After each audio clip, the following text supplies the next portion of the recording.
Let's get spooky. Today we are Russian. My name Liana Vamp. My name Ashley. And that is all you're going to get. So in today's episode, we are talking about horror things. Horror. Enunciate. It is FliX-Files. Number two. Because we watched more things since the last one. We have a lot of things. And I think some of the things that we talked about on the previous Horror FliX-Files, now we can kind of elaborate more on because they've been out. So I don't even remember what we talked about. We had just seen Dr. Sleep, Yes, and we're not going to say anything about it. And then there were some other movies that were pretty fresh. But full disclosure, this is going to be reviewing horror movies, current and past ones. So earmuffs if you don't like spoilers, because we're going to talk about stuff we're not holding back. Or if you're too lazy to watch it, just listen to us. True. Both work. We'll give it to you. So we're going to go through shows and movies, things that we have seen, and then also things that we're looking forward to. But we'll start with what we're currently watching or have finished. Mm-hmm. Shall we start with Dracula? Yes. Which I loved very much. Me too. Did you see the billboard? Yes, I did. And How they did cool that was knife thing and then the shadow situation. BBC did a billboard for Dracula, and all it looked like was a bunch of stakes, like it bloody didn't make stakes. sense. But I would walk. I would. It's on my bus route too. Like, so it's here? I thought it was one. in... There's two of them. There's one. I think there's one on my bus route because I saw one and I was just like. I assumed BBC. I thought it was somewhere in the UK, but so it was white, and then it had a bunch of bloody stakes on the left-hand side, and then on the right-hand side, it just said Dracula in the font of the Netflix show. But as the sun goes down, the stakes cast a shadow of Dracula's profile with his fangs, so cool, so clever. But from what I've heard, people have been kind of shitting on it. A lot of people don't like it. Here's the thing. And I started it just a few days ago, and I actually, the first half hour, I really fucking hated. And I went into it. I honestly did. And I went into it and I was like, this looks cheesy. And then when they showed Dracula as like his old self, I was just like, this is like shitty makeup and blah, blah, blah. And then I just didn't get it. I was like, okay, he's going to bite someone. He's going to get younger. And then it took, because each episode is an hour and a half long. And I didn't know that. Yeah. And it's kind of like how Sherlock was, where it was like 3 episodes, like an hour and a half each. Yeah, so it's technically a miniseries. Yeah. It's only 3 episodes. I think each episode is an hour and 30 about, right? Yeah. So they're a little bit longer. And I remember watching the first one thinking, this is a movie. This is going on for a very long time. Yeah. And then I realized that they're just longer episodes. Yeah. So my first impression was like, this is going to be shit, but like for research purposes, I need to do it. Mm-hmm. And like also like, I don't know, like it just... Like I was watching it last night and I had it on my Instagram story and people were like commenting. They're like, is this worth it? Like whatever. Like, and I was like, you know what? Like, honestly, hang tight for the first 30 minutes. Cause it is like, it feels a little cliche because a lot of people have tried to do Dracula. Yeah. And I think a lot of people have failed. So it's like to do it again and have Netflix. You're like, oh, a Netflix show, like trying to like do Dracula. Fuck trying you. to jump on the bandwagon of doing. Yeah. But then it gets really fucking good. Yeah. And it's, essentially. Okay, I'm gonna point this out.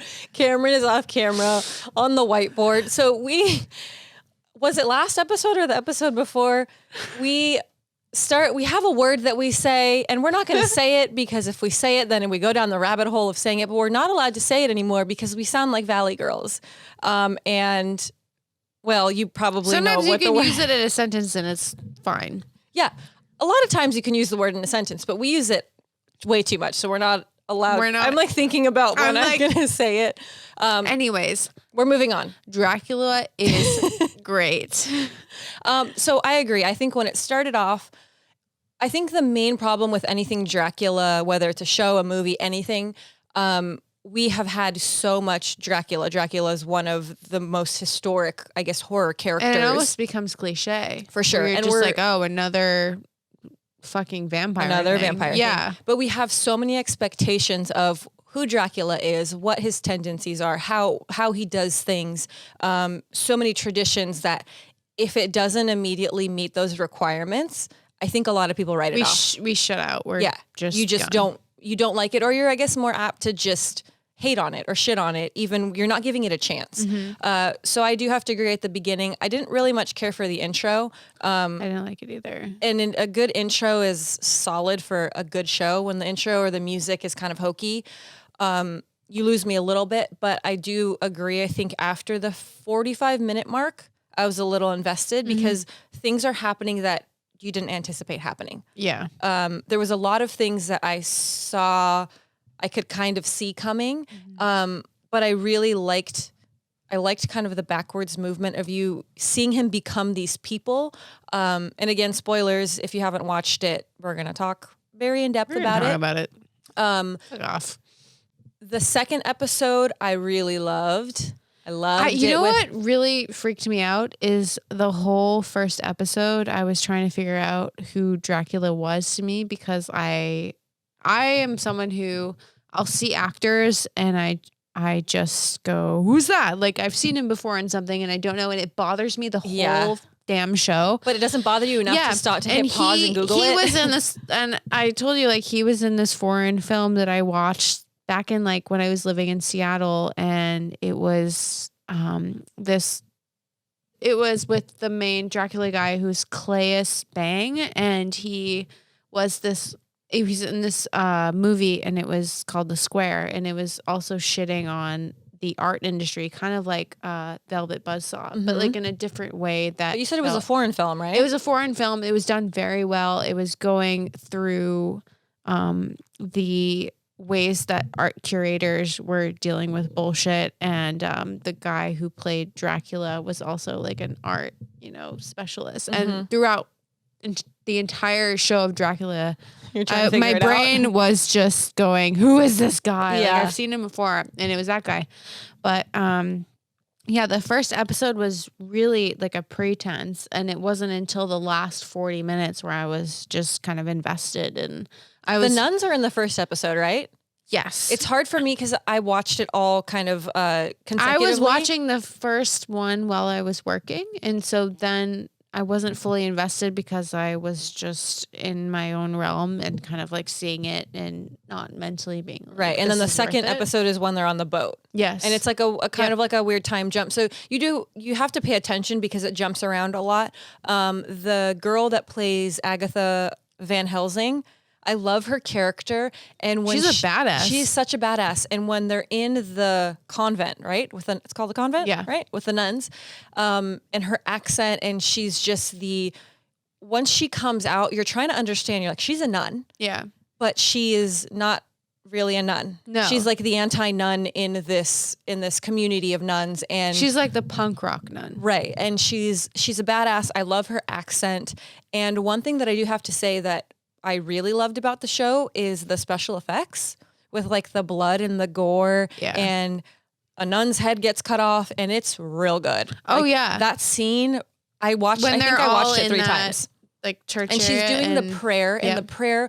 I'm not a very religious person personally, and when that nun is doing the prayer, and she's basically trying to give these nuns courage, and basically saying like, just because you don't see God in front of you doesn't mean He isn't there. He's within us. And Dracula's like, fuck you. And it ends on such a high note where I was like, I'm not very religious, but like I feel God in me right now. And then her head gets cut off, and I was like, unfortunate timing, but it was super badass. Yeah, it was really cool. I think I like the time jumps too. I feel like you feel it from the first episode even to the last, where it becomes more of like a modern day scenario. And it's kind of, I'm like, is there a Dracula down the street from me? Maybe.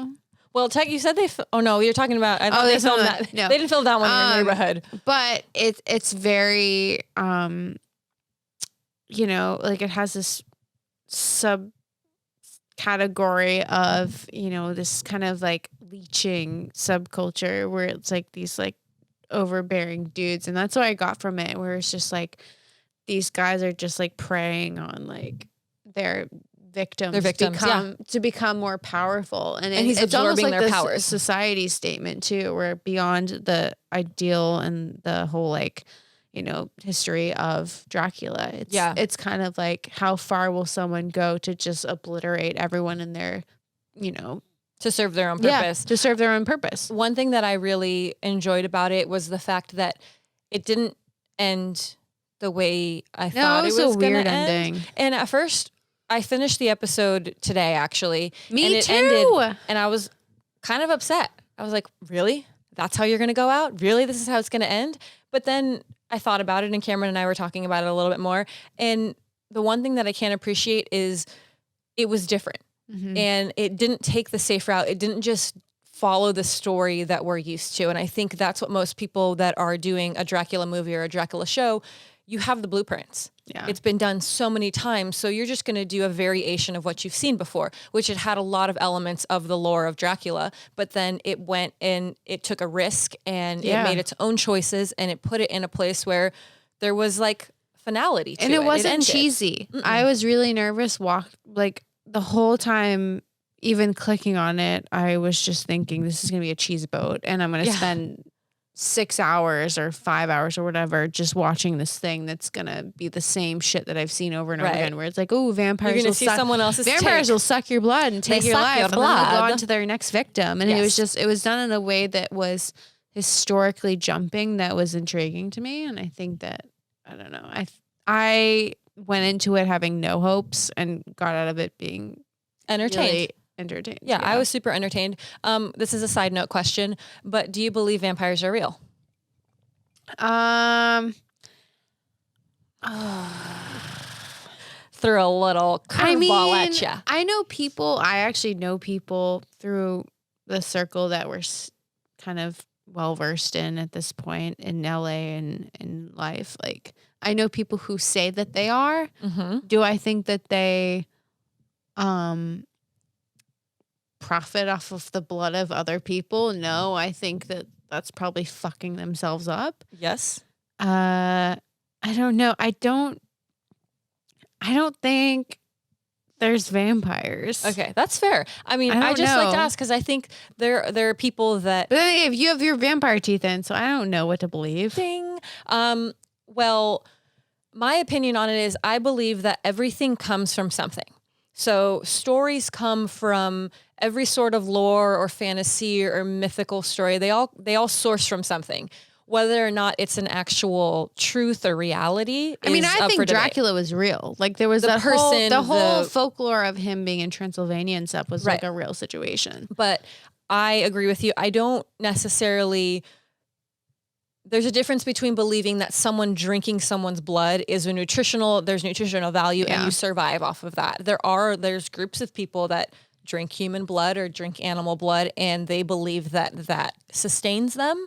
I don't necessarily like in this modern day and age in the 2000s believe that that's a real thing, but I believe that this all comes from something. So I'm not one to rule out the fact that at a certain time, definitely there could have been a being there was, or a creature. We were talking about before in our medical episode where there were certain medical procedures where they thought that at the time that was something that would help them. So maybe there were people who were like vampires who thought that drinking blood would make them more powerful or make them more supreme in that state. But like actual sustaining in this day and age, if you were to drink blood, you would die. I mean, well, you get a little fucked up. You would, but I'm saying if you were just to drink blood and nothing else. Yeah. Like if you never had water or a crouton or a churro. Mad cow scenario. Right. Something you'd probably on an episode of Monsters Inside Me. It's essentially like small cannibalism. Well, I mean, as long as you're not murdering, well, yeah, maybe a little bit. As long as you're not hurting someone. If someone's like, here, have my blood, but also you should test that blood before you drink it. Yeah. So, well, now that we went down a very weird path, we'll circle back to other things. Should we continue on shows and then we'll move to movies? Yeah, I watched, and I don't know if you watched the first season, and it's not like horror related, but it is like socially a horror.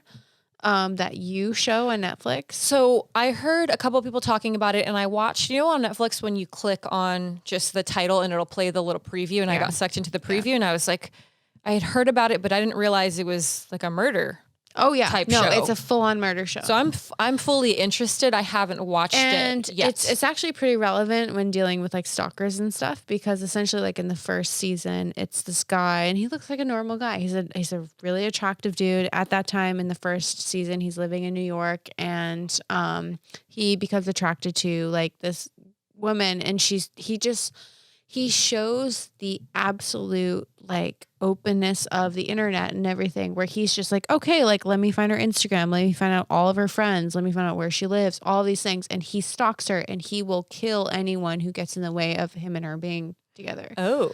And so it was super interesting to me because, one, like thinking about how open we are as people and like showing where we are and who we're talking to, and Location people trying tagging, to be our friends and everything. Yeah. You know, that's a whole thing. But so the first season did really well. And then the second season, they filmed in LA because they show him being like, fuck New York, I'm going to move to a new town. And he was trying to escape like, he murdered some motherfuckers. Right. And he's like, I got to get out of here because they might. And he was like, you know what? I'm not going to murder anymore. I'm going to be a good guy. So he moves to LA. Turns over a new leaf. And it's funny because like they're filming, and when I looked at the show and realized that the movie theaters he was going to was like 2 miles from me. You're like, I know that background. I was just going like, okay, this is like really close to me. Yeah. But also it puts in perspective like the idea of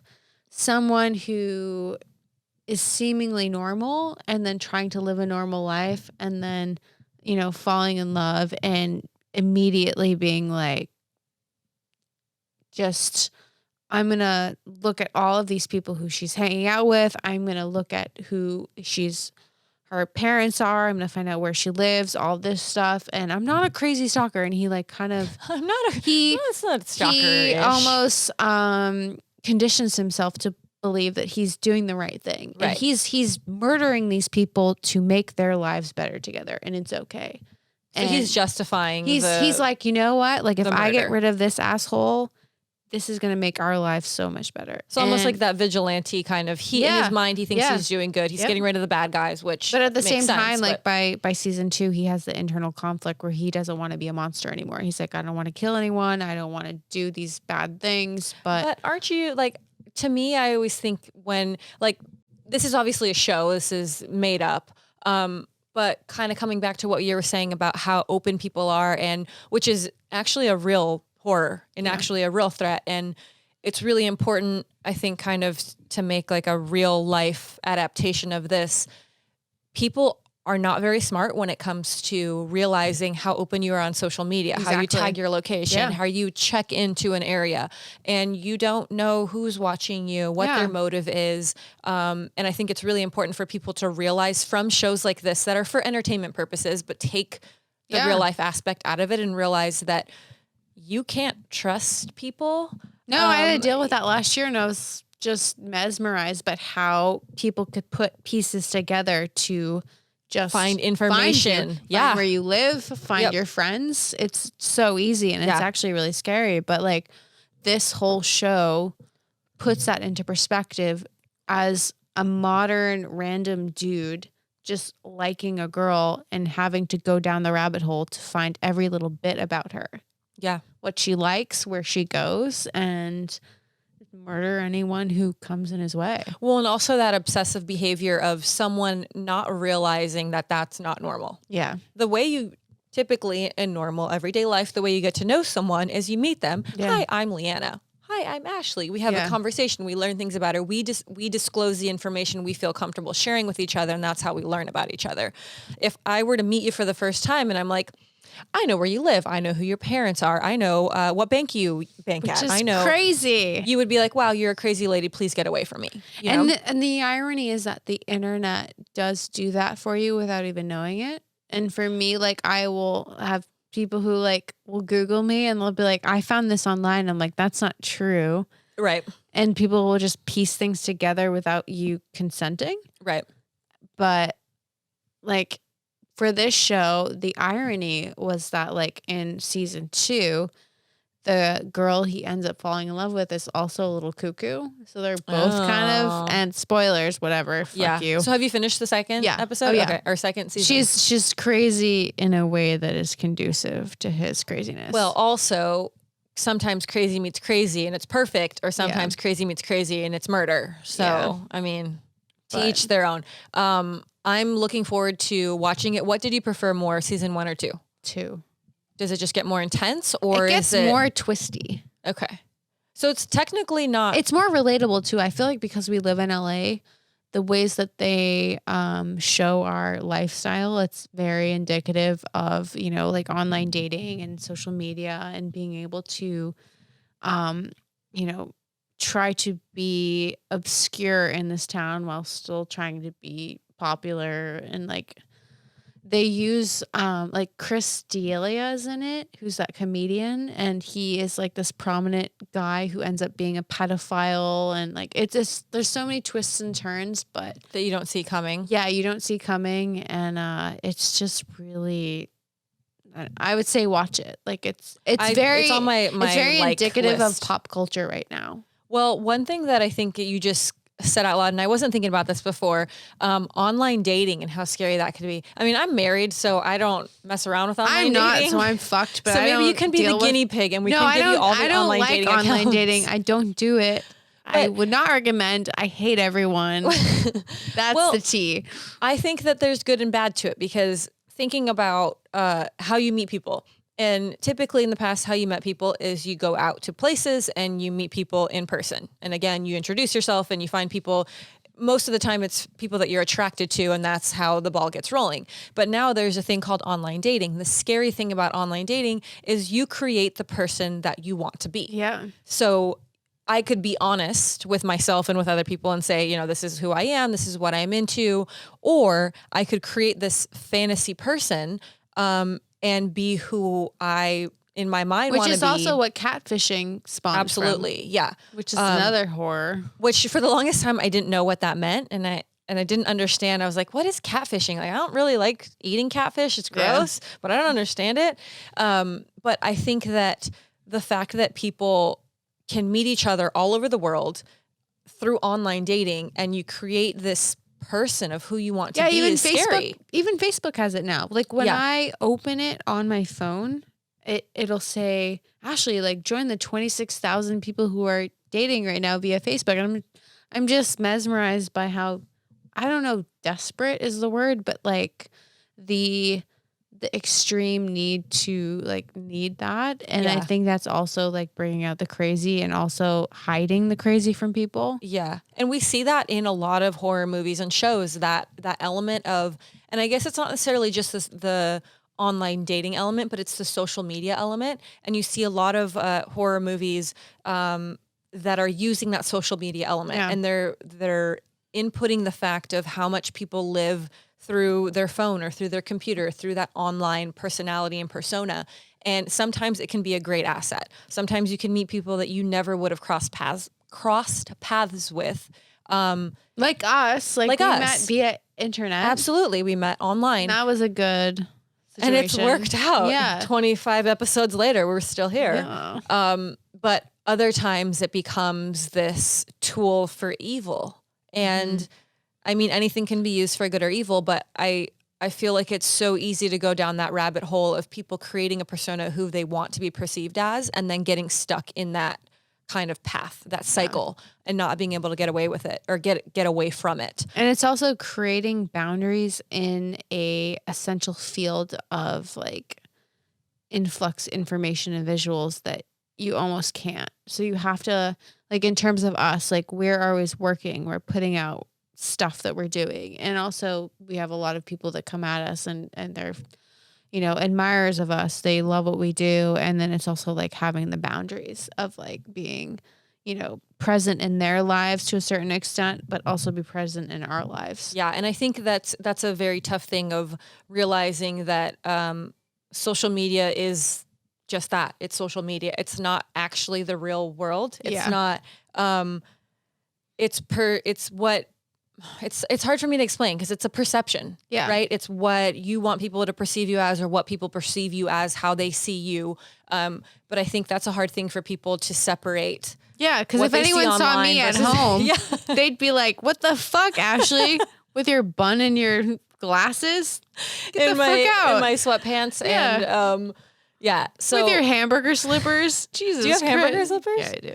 Oh. I had Chewbacca slippers, but I only have one Chewbacca slipper, and I don't know what happened. So we don't wear those anymore.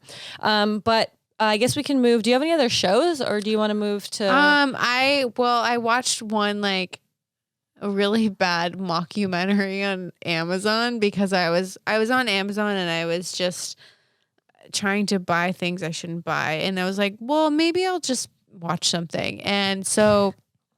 Because I have Amazon Prime, I don't know what account I have, but it was just saying that I have all these free things. Yeah, you're like, watch this. So I guess I'm paying for this. I'll watch it. And it was like, I forget what it was called. I have it in my notes because I just will not remember it. What was it about? It was a mockumentary, which if anyone doesn't know what that is, it's a documentary.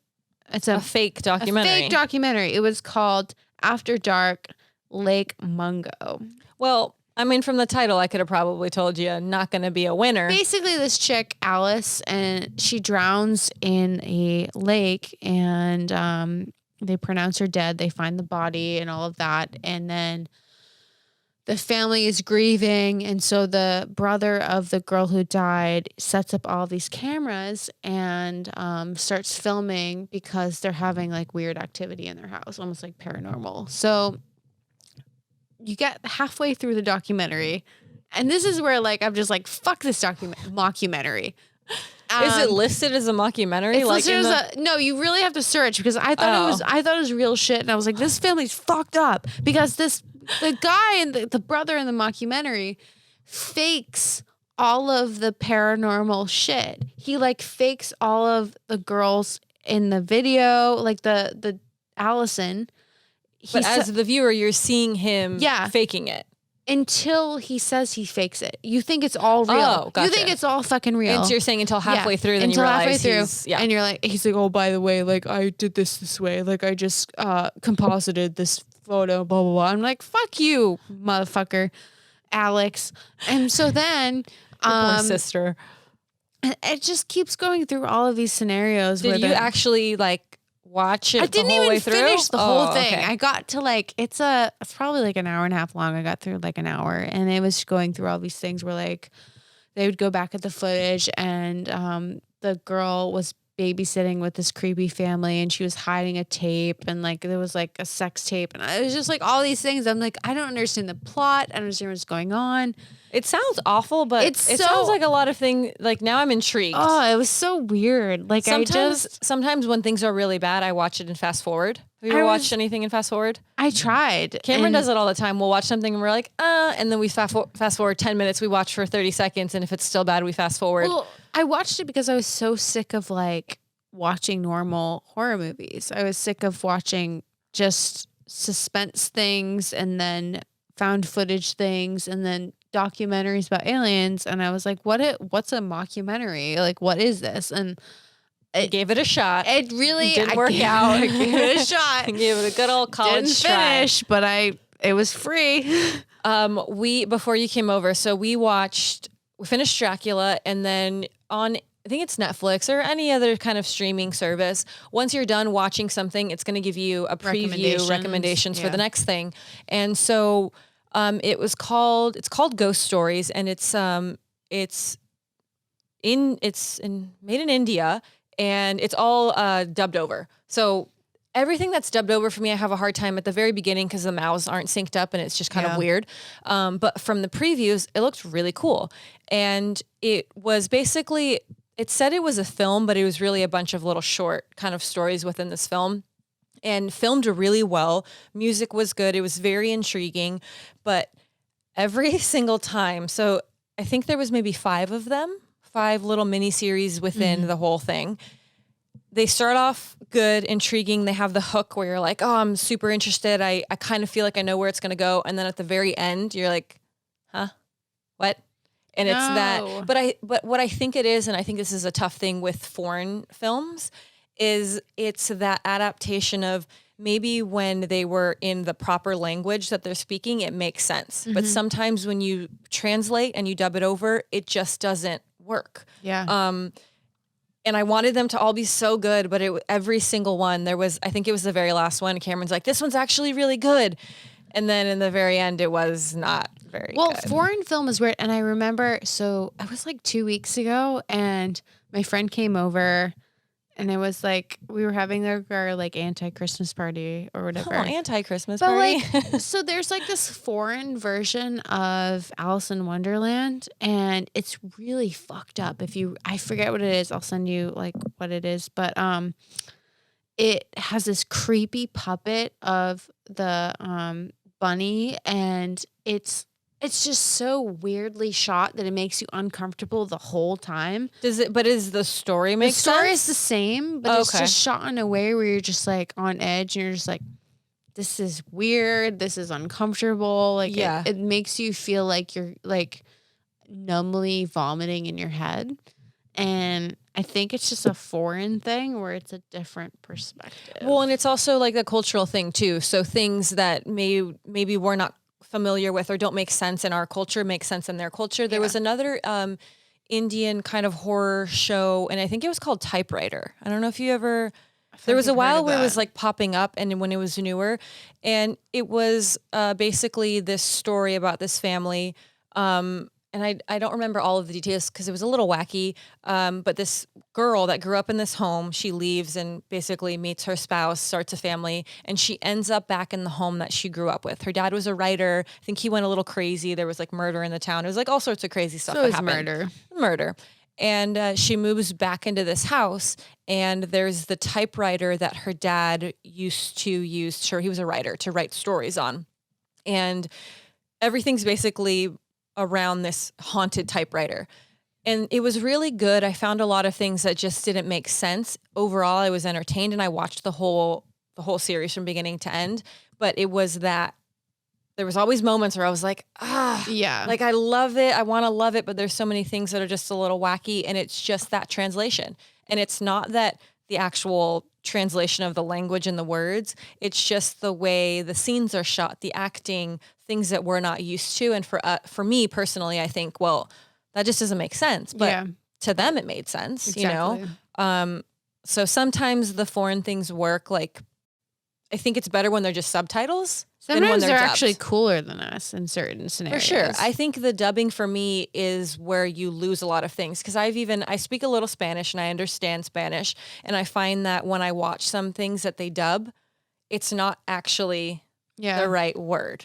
Like it's what we would basically consider an equivalent, but it's not the actual word because some things don't translate. I mean, I took 12 years of Spanish and I still can't, I can barely speak. You have to use it. If you don't use it, you lose it. I know. Like, and but some things just don't translate. I know some Norwegian though, and then I'll see things and they'll try to translate it, and I'm just like, so that's where I feel like if it's a good story, subtitles, although a little bit forces you to pay attention, but sometimes subtitles just make more sense. Yeah, because you get the actual there was a translation. meme where it was a Teletubby meme, and what was one of the Teletubbies names was Dipsy, and it translated to night night dipshit instead of night night dipsy, and it was this whole meme trend where it was like that's how it poor Dipsy, and it became this thing where like everyone was like, oh, that's like a night after drinking, night night dipshit. Well, it's mostly the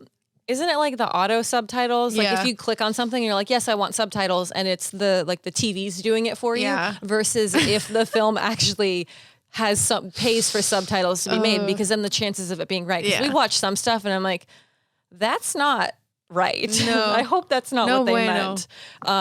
So I vote subtitles over dubbing when possible. Are you excited about any? Like, have you heard about any upcoming horror movies that you're excited about? Yes, I would say I'm excited for the second Quiet Place. Yes, that's what I was gonna say. I had one major. I think we've talked about this like in previous episodes. One major beef with the first Quiet Place. So you're watching the movie. It's rad. It's cool. It's quiet. Makes sense. Everything's awesome. And then there's the moment where the dad and the son, right? They go to the waterfall. Yeah. And if you haven't seen and this, he's like, spoilers. oh, it's safe here. And he's safe here. And the kid and they scream and shit. Like, ah! And then it ruined everything for me. And I'm like, well, why isn't your family living under the waterfall? Exactly. Why didn't you build your house by the waterfall, you freaking idiot? Because if you did, then you would be safe, obviously. But no, let's go to the safe place. Why isn't everyone living by the waterfall? But then we're going to go back to the dangerous place where my wife is about to have a baby because that makes a lot of sense. Yeah. So that was like my major thing. And I get it. Like, you're not going to be able to have your house by the waterfall. It's not going to be as easy. But now father is dead. Right. He's gone. So now they have to figure it out. Right. So we shall see what happens. I'm excited for it. I like a good movie that doesn't have to be heavy with dialogue and can still get a point across and still have so much suspense. The creatures it's the were Bird cool. Box effect. It's the bird. Everyone just shut up. Shut the fuck up. And make me feel scared. If you can do that, I'll give you 10 out of 10. Yeah. So I'm excited about that. The new Halloween. Yeah. I'm excited for Conjuring. I love the Conjuring series. Conjuring 3. Is it the 3? Yeah. Number and then number 3. And then there's The Boy 2 coming out, which I didn't like the first one, but like wait, the trailer. You didn't like the first one, no, but the second one. But the trailer for the second one's really lit. I don't think I've seen the trailer because I didn't care for the first one. Okay, so the first one sucked, but like the trailer's really good. Why is the trailer for the second one I don't know good? because I think the cinematographer they hired was really good, and this is what it comes down to: is just like the plot probably sucks ass, but like if the DP, you're not if the convincing DP me. and the cinematographer and the editor is on point, I think something might have happened. If the story sucks, the movie sucks. If I don't the know. Sound sucks. If the story I'm and the confused. sound, I'm conflicted because I saw it on Instagram like 2 days ago, and I remember watching. It gave you some feels. I watched The Boy in the tub. In my tub. Wait, what? I was like, you watched A Boy in the Tub. This is not going well for you. The first movie in my tub, and I basically almost fell asleep and almost drowned because that's how lame it was. Like it sucked. Well, good on you for giving number 2 a shot. No, but the trailer looked really good. I don't know. See, here's the thing. I don't know. Even if it looks like a big pile of steaming poo, I'm still gonna watch it, just because you got to give everything a shot. And you never know if you'll be surprised. So I understand that. I don't have high hopes for it. No, me neither. But it probably will just be released on Netflix. We'll watch it and we'll talk about it. And I'm going to place a bet right now telling you it's probably not going to be good. The Boy 2. The Boy. Toy. Number 2. Number 2. One. Taking a number 2. This is not looking good for the boy. One film that we talked about long time ago, Child's Play 2. That both of us had very strong opinions about. And did you watch it? No. Me neither. I don't want to. Well, and I guess this is a good example of something being ruined via a trailer or changing a character so much so that I'm turned off immediately just by the look of it. Yeah. And I've had really no desire.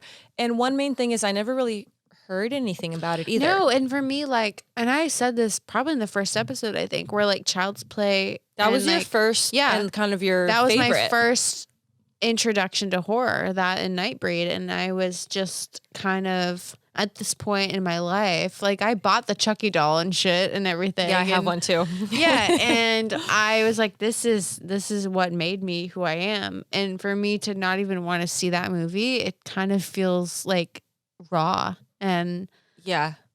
I don't know. Raw and wrong.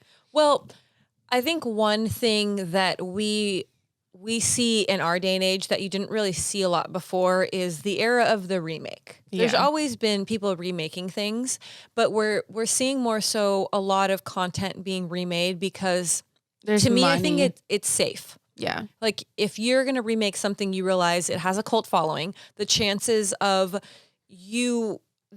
people watching it just because they have some sort of attachment like you. Yeah, it's like a cult classic. Exactly. And people know they're going to pay money to watch it. Right. But immediately when I first watched the trailer and I realized that it was like the Terminator Chucky, like the AI Chucky versus the Chucky that was possessed. And that's, as a child, that's what terrified me. Every doll I had, I was like, oh my God, it's going to be possessed. Don't look it in the eyes, because the voodoo in this doll, the possession is going to possess, it's going to kill me in my sleep. So it was that whole element of, you're going to make a remake, but then you're going to try to modernize it, which sometimes works. It's okay, but like, don't cater to millennials. And like, also, I feel like that's where, like, I know Black Christmas just got redone, and I know that it didn't do so well. And it's kind of one of those things where, like, just leave it be. Like, don't make it catering to our demographic. Like, just let it be a 1980s or 1970s, whatever, classic. Like, just... But again, it's that safe bet. It's like, hey, do we just make up this character that maybe people will care about, maybe they won't, or make up this lore, this story that we're hoping people will be attached to, or do we play it safe and know that this genre, this film already has a following? They'll know it'll make money. Yeah. And like everything right now, I feel like there's such a influx of content. Like every day, like Netflix has a new show, they have a new thing, and there's a new movie. And like when I saw Star Wars a few weeks ago, it was just like, I hadn't been to an actual movie theater in a long time. Like it's been a few months, and like to just see all these Marvel movies and like random shit just coming out, I'm just like, there's just so much stuff. There's so much money going into all these things. Yeah, we're the generation, not even us, the people after us, people before us. It's the generation of consumption. Mm-hmm. So we can't consume it fast enough. I mean, it's like, I think 20 years ago, people were going to libraries. Like, people aren't going to libraries anymore. So people don't read books anymore. Every book has been made into a movie. And I think every book has been made into a script. And so people just jump over that. And now everything is the movie industry. And that's where the money is. Yeah, so if you're like, fuck books, get money. My new EP is coming out in 2020, baby. Fuck books, get money.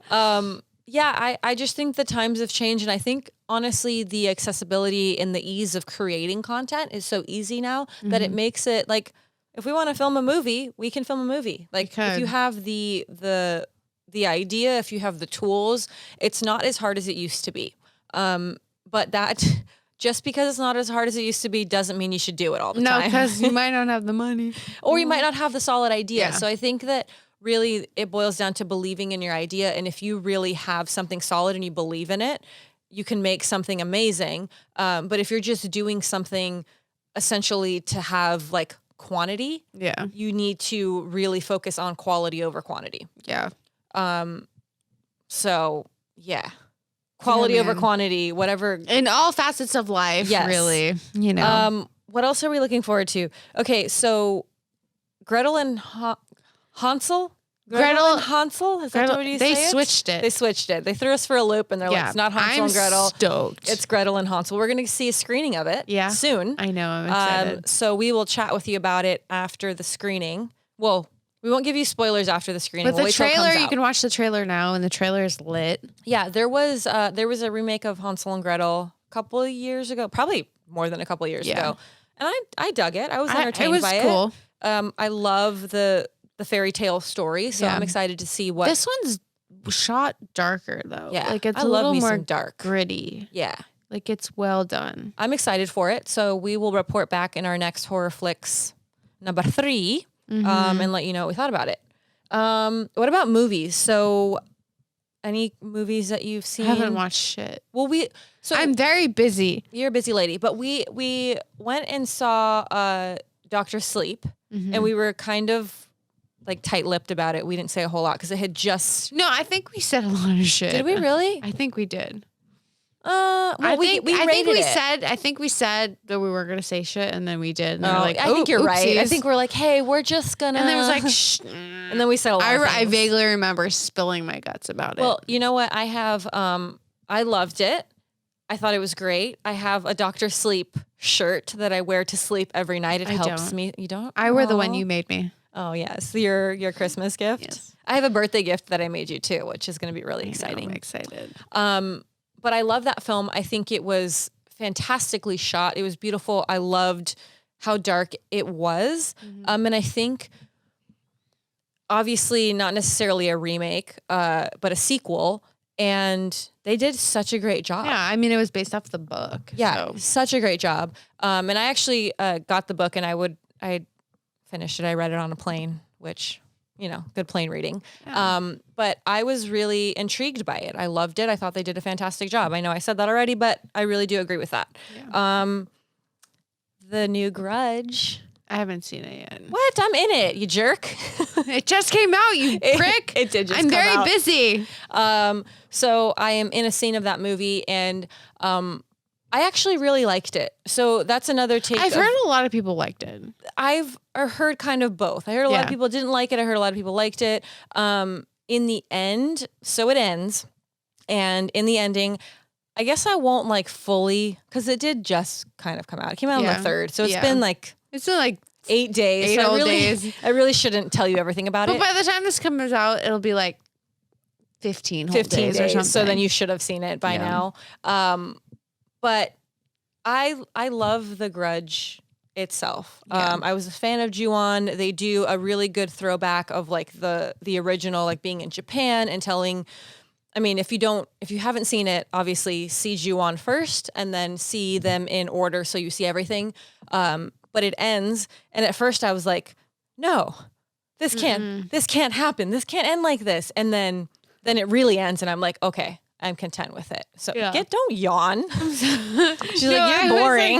Literally what I do to hold in burps at this point in my life is so if I reverse, if I figure out a way to fix my air ducts, it comes out as a yawn. Well, I'm trying to not burp on this show anymore because have you noticed that I haven't burped on the past 4 episodes? No, I haven't.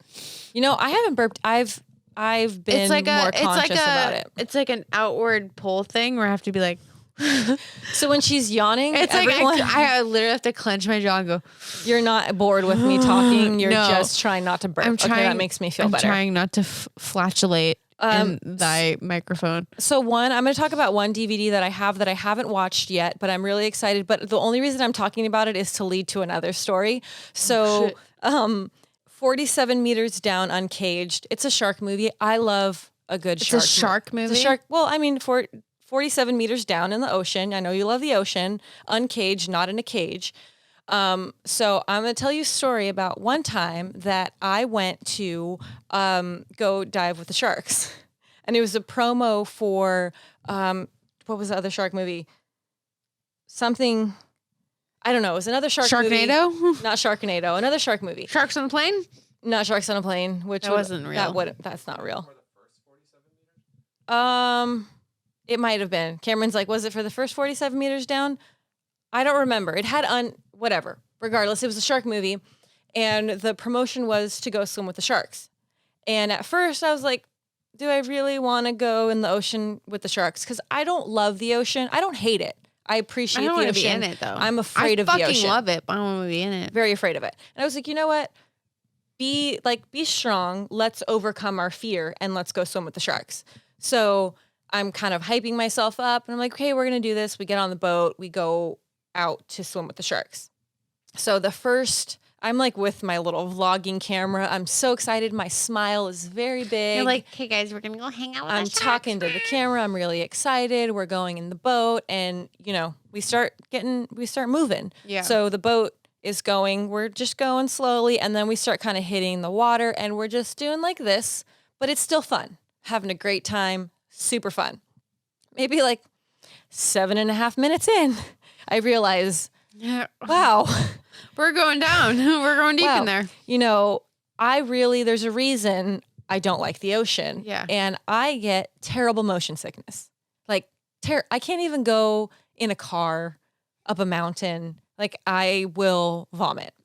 So very quickly I realized this is a terrible idea. And my video goes from me being very excited to my face turning green and not being very excited anymore. And I'm like, wow, I don't feel so great. And then the next maybe hour and a half is me projectile vomiting off the side of the boat. To the point where I really thought, if this boat doesn't... Attracting those sharks. Yeah, I was chumming that water. You vomit? They apparently don't care either way. No. So I'm vomiting. not only me, but there was a bunch of other people on this boat. And I would say it was like maybe a third of the people were very seasick.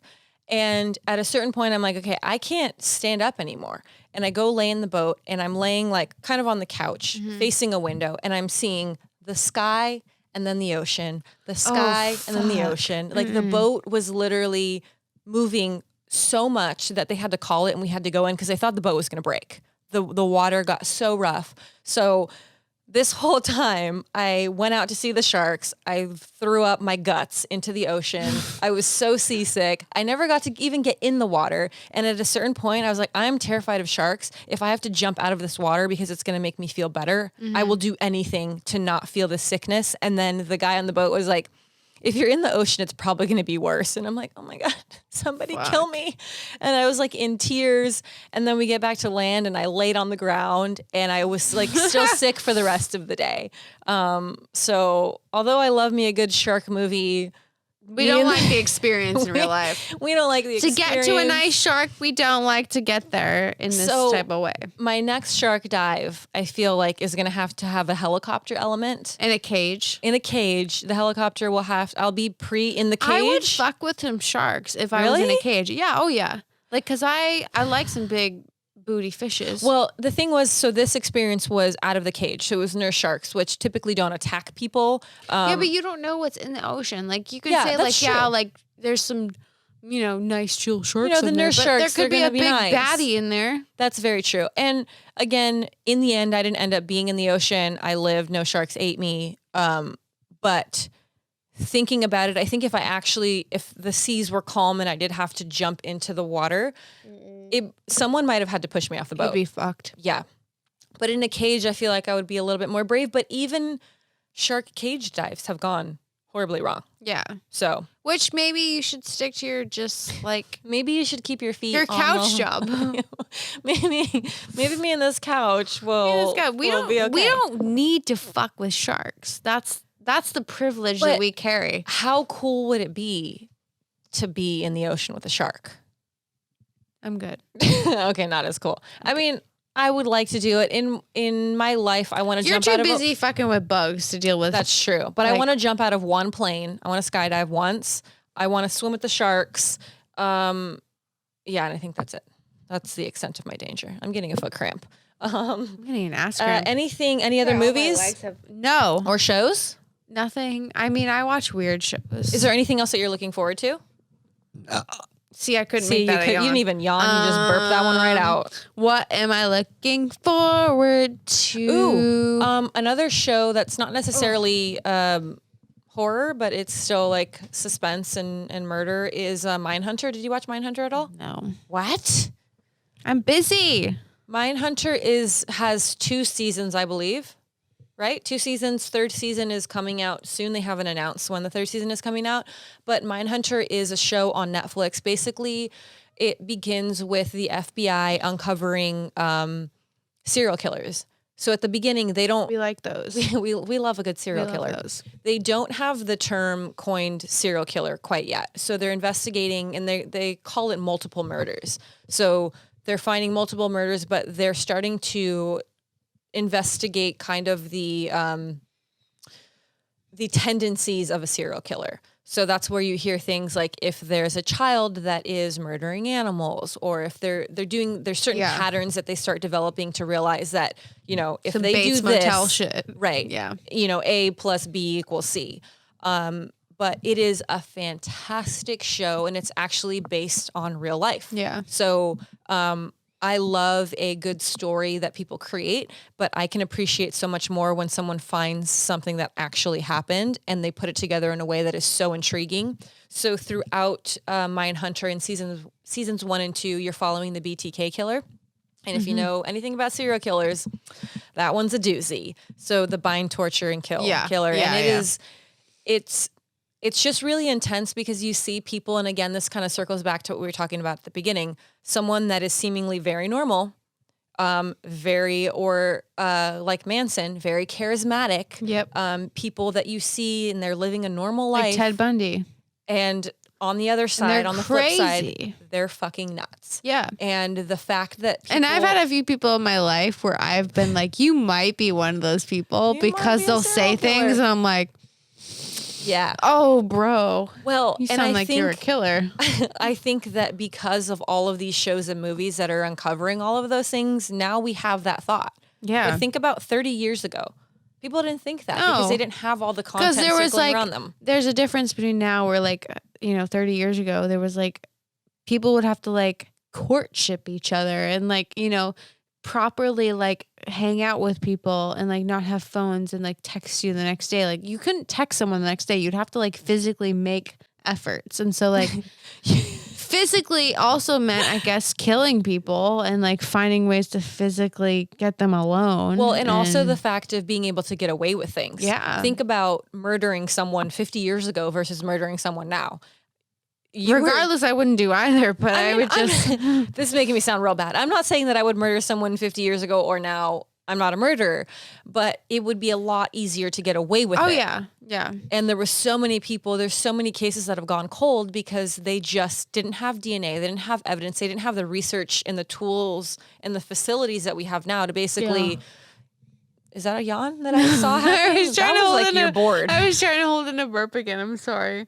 I feel like I caught you and you just came up with a really good story. It really, So Mindhunter, I don't know that they've had an official release date of when season 3 is coming, but I feel like it's usually around springtime. I'm very much looking forward to that one. Your homework is to watch seasons 1 and 2. So when we were talking about this episode 2, you were like, let me know what you were watching over the holiday break. You just said and shit. 6 times. Fired. You were no, so this is not gonna get better. No, say that sentence one more time. Remove all the words that spell L-I-K-E. When you said we were going to talk about how we were watching shit over our holiday break, yes. I am very embarrassed to say that I watched Nailed It the whole holiday break. What is that? It is the show where there's a lot of these Pinterest. Nailed It. What's it on? It's on Netflix. Netflix?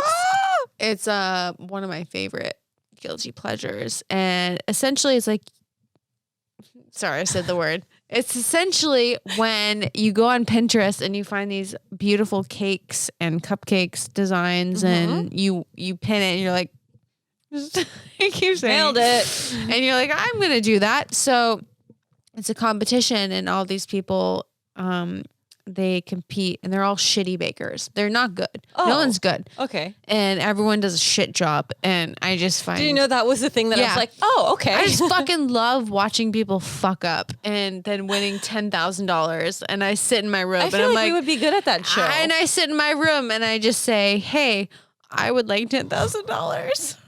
So and I make shit. Basically what you're telling me is I said, hey, we're doing this episode. You should look up things that are relevant. And you're like, no. No, because I watched this.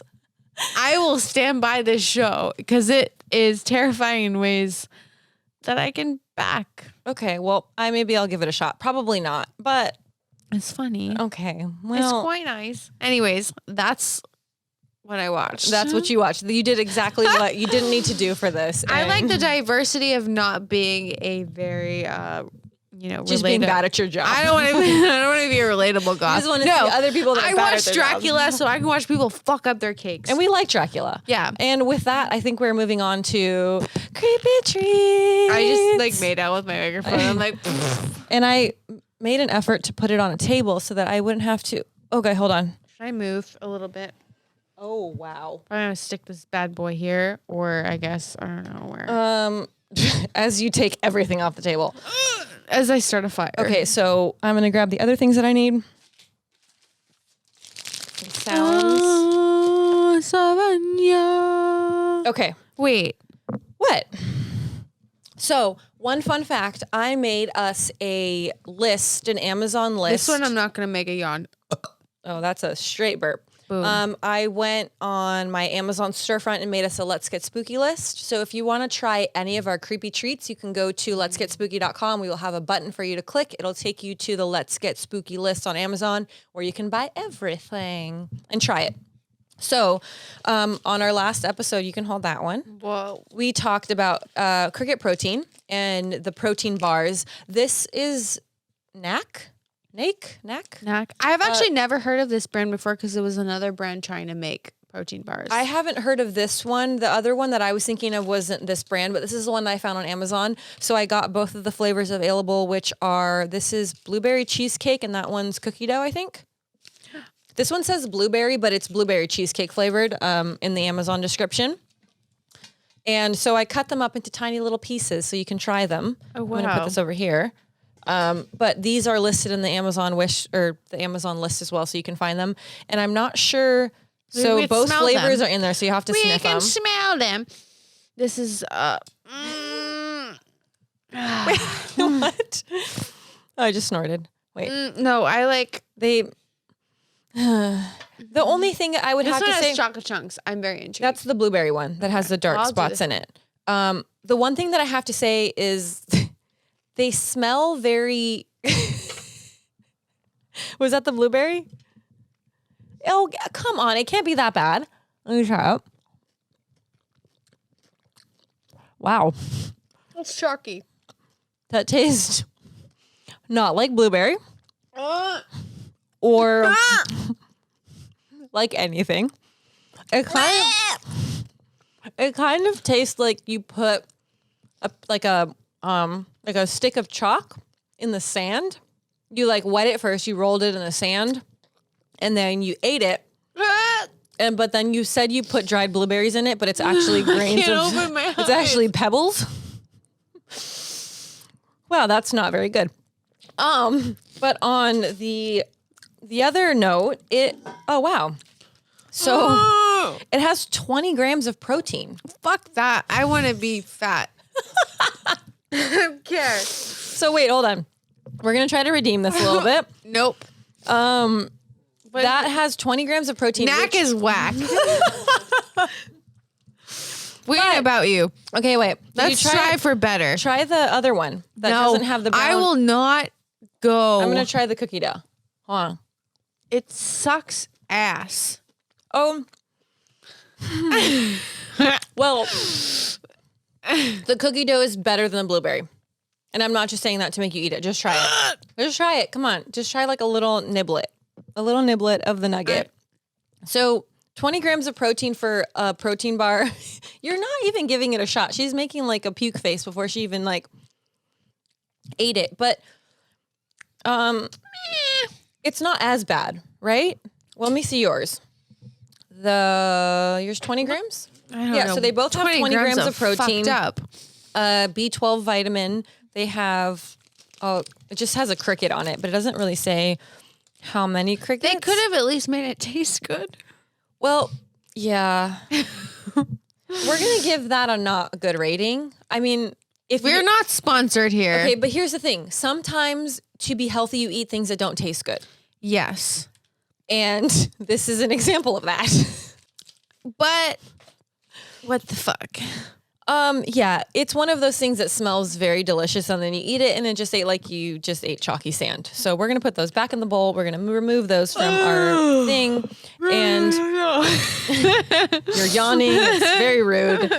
We're going to move on to the next thing. So I took a step up from the cookies. I'm very She's very excited about this. Very excited. I cooked them right before we started. So I saw you cook them. Cricket pancakes. So Crick this cakes. is crick cakes? Crick cakes? Crick cakes. I like that. So I made them small so we could eat them. They're cold by now. They're literally crick cookies. They're very cold. But we have dip butter them in the butter. and we have syrup. So we're going to try them. I thought the butter would melt. But well, it did not. For fuck's sake. We can't have everything, can we? Here, do you want me to just put a little butter on your cake? Is this my cake? Sure. I like a lot of butter. I want to die now. So we're canceling out the fact that this is good for you and we're spreading butter all over it. Yes. I don't even need syrup. I just want to die. They have chocolate chips in them. So this is also on the Amazon list. It is, I'm not sure the brand, but it is just Cricket protein pancakes with chocolate chips. The one thing that they get a introduction. It's good. It's really good. Smooth. Yeah. Definitely not chalky. Wow, it's That's really good. Immediately splitting apart. Hold on. Yeah, the one thing that I do have to say is they're very not really dry, but just a little bit more flaky. But it's very delicious. Are crickets just fucking dry as shit? Well, yeah, we've eaten them before. They're dry.